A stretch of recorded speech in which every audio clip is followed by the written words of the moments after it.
Ya, pemirsa, Polres Oku Selatan mengamankan 1 dari 5 tersangka komplotan bandit pecah kaca spesialis nasabah bank yang telah berhasil menggarap uang tunai sebesar Rp143 juta.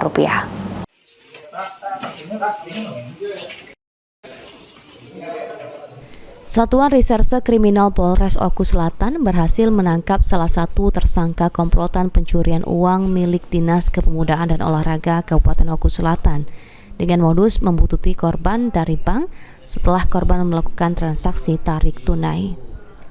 Pelaku yang mengetahui korban membawa uang dengan jumlah besar menginformasikan kepada rekannya agar mengikuti korban dengan menggunakan sepeda motor. Lalu pelaku menebar paku agar kendaraan yang dikendarai korban mengalami gembos ban dan menghentikan kendaraan. Saat itulah pelaku melancarkan aksinya dengan memanfaatkan kelengahan korban. Pelaku yang berhasil diamankan bernama Bahri, warga Seberang Ulu, Palembang.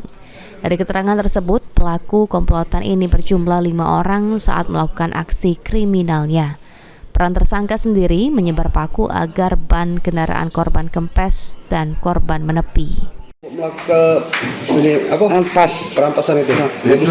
Gini mak, teman saya nama itu Apri, mengintai di bank dia.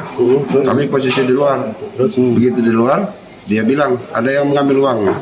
Nah, kami ikut dari belakang. Sempat itu, ya dia berhenti kan.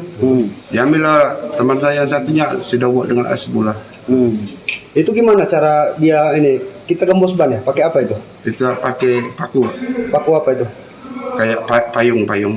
Bikinan sendiri ya? Iya, si Dawah bikinnya. Ini untuk di Oku Selatan sendiri kita sudah pernah ataupun baru kali ini? Baru kali ini. Dari hasil pemeriksaan, pelaku ini merupakan residivis dalam kasus yang sama. Polisi selanjutnya masih terus memburu keempat pelaku lainnya.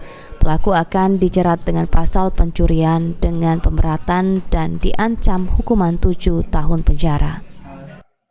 Lalu kami melaksanakan lidiklah ke Palembang. Kami pidung beserta anggota setelah mendapatkan informasi tersebut dia ke Palembang melakukan lidik selama 5 hari. 5 hari di Palembang melakukan lidik. Setelah 5 hari akhirnya berhasil mengamankan 1 dari 5 pelaku. Sri Fitriana, PAL TV.